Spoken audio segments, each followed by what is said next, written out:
السلام علیکم. اچھا سامعین، میں سوچ رہا تھا کافی دفعہ میں نے اس کے اوپر بڑا غور کیا. میری جو ویلاگز ہیں اس میں بھی میں جو ہماری غربت کی وجوہات ہیں وہ کیا ہیں، اور گورننس میں کہاں کہاں خرابی ہے، یہ بھی میں بات کرتا رہتا ہوں. لیکن میں پاکستان میں جب دیکھتا ہوں تو دو کیٹیگریز ہو جاتی ہیں ریزیڈنٹس کی، سٹیزنس کی. ایک کو ہم دیہی آبادی کہتے ہیں اور ایک کو ہم شہری آبادی کہتے ہیں، یعنی کہ رورل اینڈ اربن. اب رورل پاپولیشن اگر ہم 1980-85 تک دیکھیں تو وہ کافی زیادہ تھی، اربن کم تھی. لیکن یہ کہ اربن پچھلے 2 ڈیکیڈ میں اربن بڑی تیزی سے بڑھتی جا رہی ہے، یعنی کہ شہری آبادی بڑھتی جا رہی ہے. اب شہری آبادی بڑھنا جو ہے، کیا یہ نیک شگون ہے؟ پہلی بات تو یہ انگلش میں کہتے ہیں اس کو اربنائزیشن.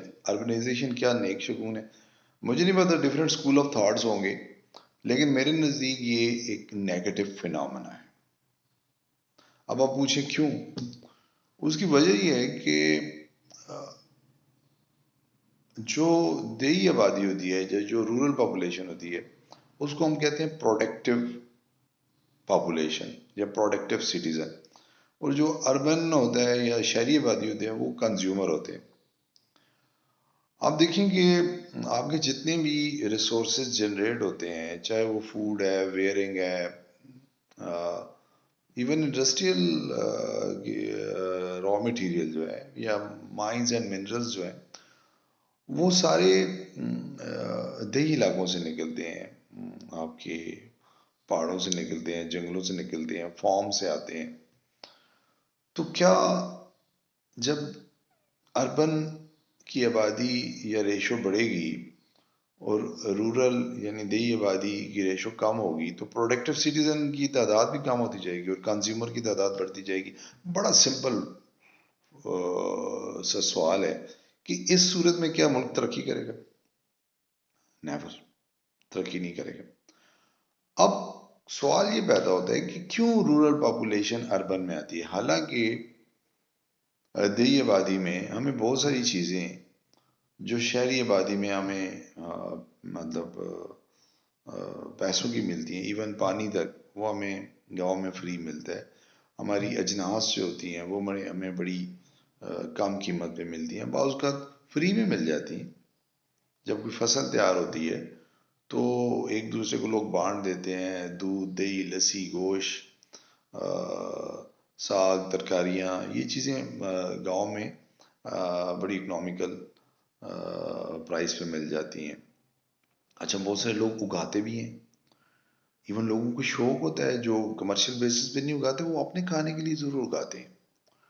جب اپنے کھانے کے لیے اگاتے ہیں تو وہ ایک دوسرے کو گفٹ بھی کرتے رہتے ہیں. جب ان کے پاس سرپلس ہو جاتی ہے کوئی چیز، وہ پڑوسیوں کو دے دیتے ہیں. تو مقصد کہنے کا یہ ہے کہ جو رورل پاپولیشن ہے وہ پروڈکٹیو پاپولیشن، اور اس کے اندر کمی آنا پاکستان کی جی ڈی پی کو متاثر کر رہی ہے. اچھا اب اس میں جو گورنمنٹ ہے اس کا کیا رول ہے؟ کیوں دیہی آبادی جو ہے وہ شہروں کی طرف آ رہی ہے؟ اس کی جو میں نے وجوہات دیکھی ہیں وہ 2-3 میجر وجوہات ہیں. پہلی بات تو یہ ہے کہ رورل ایریاز میں ہیلتھ فیسلٹیز نہ ہونے کے برابر ہیں، زیرو ہے. ایون بہت معمولی سی بیماری کہ کسی کا بلڈ پریشر ہائی ہو گیا ہے یا شوگر لیول کم یا زیادہ ہو گیا ہے، اس کے لیے بھی اس کو رات گئے آدھی رات کو کوئی گاڑی کرائے پہ لے کے شہر کے ہسپتال آنا پڑتا ہے. اگر کسی بچے کو بخار ہو گیا ہے، نمونیا ہو گیا ہے، زکام ہو گیا، اس کے لیے بھی وہ شہر آنا پڑتا ہے. اور دوسری بڑی وجہ یہ ہے کہ آپ کی ایجوکیشن جو ہے، پرائمری ایجوکیشن کے اصول کے لیے بھی لوگ شہر میں آتے ہیں. تیسری وجہ یہ ہے کہ وہ جو ایکسیس روڈ ہیں جسے ہم کہتے ہیں فارم ٹو مارکیٹ یا سٹی ٹو رورل ایریا کے جو روڈ ہیں، وہ ان کی خستہ حالی. یہ 3 چیزیں ایسی ہیں جس کی وجہ سے جب بھی کوئی بندہ اس کو معمولی سی اپرچونٹی بھی ملتی ہے کہ اگر اس کو کوئی نوکری مل گئی ہے 30-35 ہزار روپے کی شہر میں، تو وہ اپنے بچوں کو لے کے شہر میں آ جاتا ہے. اور جب وہ شہر میں آتا ہے تو اس کی جو پروڈکٹیو لائف تھی کہ اس نے کوئی لائف سٹاک رکھا ہوا تھا، 2-4 بکریاں رکھی ہوئی تھی، بھینس گائے رکھی ہوئی تھی، وہ بیچ کے آ جاتا ہے. اس کے پاس اگر کوئی 1 ایکڑ 2 ایکڑ آدھا ایکڑ زمین تھی جس کو اس نے آباد کیا ہوا تھا، اس کو وہ بنجر چھوڑ کے آ جاتا ہے. تو آپ دیکھیں کہ ایک پروڈکٹیو سٹیزن کو ہم نے نان پروڈکٹیو بنا دیا. تو اس میں کئی دفعہ میں سوچتا ہوں کہ ہماری میجر پاپولیشن رورل ایریا میں ہے، جبکہ ہمارا میجر بجٹ جو ہے وہ اربن کے اوپر لگتا ہے. رورل کی ڈیمانڈز بھی کم ہوتی ہیں، اربن کی ڈیمانڈز بھی زیادہ ہیں. اب تعلیم کی جہاں تک بات ہے، ٹھیک ہے، میں سمجھتا ہوں کہ شہروں میں اپرچونٹی زیادہ ہیں، لیکن پرائمری ایجوکیشن کو تو کم از کم لمیٹڈ کریں نا جی اپنے ٹاؤن میں. پرائمری ایجوکیشن کو تو آپ چلیں سیکنڈری پہ، کالج پہ، یونیورسٹی پہ وہ بچہ شہر آتا ہے تو پھر بھی کچھ بات سمجھ آتی ہے. آپ ایک 3 سال سے 5 سال کے بچے کو ہم کیوں ٹرانسپورٹ کرتے ہیں شہر کی طرف 5 کلومیٹر 10 کلومیٹر؟ تو اس کے پیرنٹس تو پھر لازمی اپنے تمام تر وسائل بروئے کار لاتے ہوئے شہر کو شفٹ ہوں گے اس بچے کی خاطر. یا کئی دفعہ آپ نے دیکھا ہوگا کہ اچانک کوئی بندہ بیمار ہوتا ہے اور وہ پراپر ٹائم پہ ہاسپٹل نہ پہنچ سکنے کی وجہ سے ایکسپائر ہو جاتا ہے، کوئی خاتون زچگی کی حالت میں، کوئی بچہ، تو اس کی فیملی جو ہے پھر اس کے بعد پلاننگ کرنے لگ جاتی ہے کہ ایسا کوئی حادثہ دوبارہ نہ ہو تو ہم کیوں نہ شہر کی طرف چلے جائیں. تو یہ وہ وجوہات ہیں جن کی بنیاد پہ جو شہری آبادیاں ہیں بڑھتی جا رہی ہیں.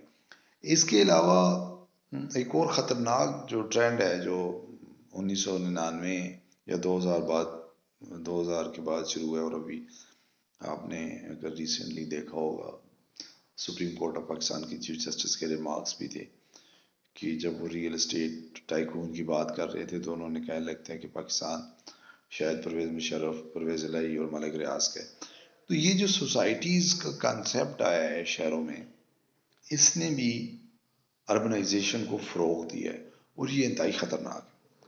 آپ سوچ نہیں سکتے کہ آپ کا جی ڈی پی کس قدر متاثر ہوا ہے ان سوسائٹیز کی وجہ سے. ہم نے بے شمار لوگوں کو ایگریکلچرل لینڈ بیچ کے، اپنے گاؤں کی زمینیں بیچ کے، جس میں وہ فوڈ اگاتے تھے، اجناس اگاتے تھے، نہ صرف اپنے لیے بلکہ قوم کے لیے اگاتے تھے، ان کو بیچ کے وہ لوگ 5 مرلے کا یعنی 125 گز یا 250 گز کا پلاٹ شہر میں لیتے ہیں.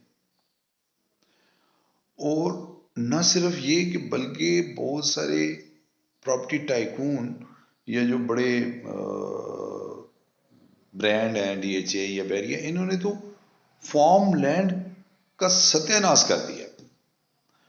تو ان چیزوں کو دیکھتے ہوئے میں سمجھتا ہوں کہ ہمیں بہت ضروری ہے امیجیٹ سٹیپس لینے پڑیں گے تاکہ اربنائزیشن کو کنٹرول کیا جا سکے. اور رورل اپ لفٹ، دیہی لوگوں کی اپ لفٹ انتہائی ضروری ہے. اب جو امیگریشن ہے رورل سے اربن، اس میں اربن کے اندر جو اویلیبل سہولیات ہیں وہ بھی ناکافی ہوتی جا رہی ہیں. جہاں پہ ایک آبادی کے لیے 100 گھروں کے لیے اگر کوئی پانی کا سورس ہے یا کوئی ٹرانسفارمر ہے یا کوئی گلی ہے یا کوئی سڑک ہے یا کوئی مارکیٹ ہے، اس جگہ پہ اگر 500 لوگ آ کے آباد ہو جائیں گے تو دونوں کی کوالٹی آف لائف جو ہے وہ بری طرح متاثر ہوگی. تو کوالٹی آف لائف جو ہے وہ اربن کی بھی بہت بری طرح متاثر ہو رہی ہے. رورل پاپولیشن کو جتنی جلدی ہو سکے قانون سازی کر کے اس کو اربن میں آنے سے روکا جائے، تو ان کو بنیادی سہولیات ان کے ڈور سٹیپ پہ دی جائے. میں نے کہا کہ بنیادی سہولیات ایک دیہی آدمی کو آپ یقین کریں کہ اس کو اگر اس کا بچہ اس کے گاؤں میں تعلیم حاصل کرے، اس سے زیادہ نعمت اس کے لیے کوئی نہیں ہے. اس کو بیسک فیسلٹیز جو ہیں، ہیلتھ کی فیسلٹیز اگر اس کو گاؤں میں مل جائیں تو اس سے زیادہ اس کے لیے کوئی نعمت نہیں ہے.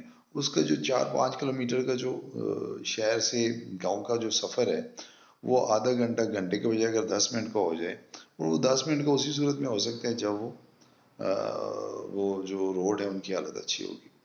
تو میرے خیال میں یہ صوبوں کا کام ہے اور ڈسٹرکٹ گورنمنٹ کا کام ہے.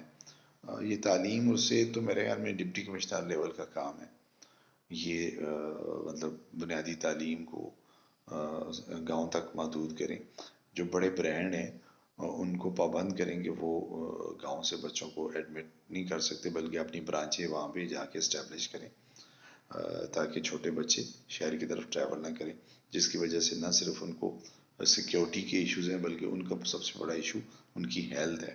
ایک بچہ 6 گھنٹے اسکول میں رہتا ہے اور 2 ڈھائی گھنٹے وہ ٹریول کرتا ہے، اور اس کی عمر کیا ہے، 5 سال 7 سال 8 سال 9 سال 10 سال. تو بہت بڑے مسائل ہیں رورل ایریا کے. تو یہ بڑا ضروری ہے.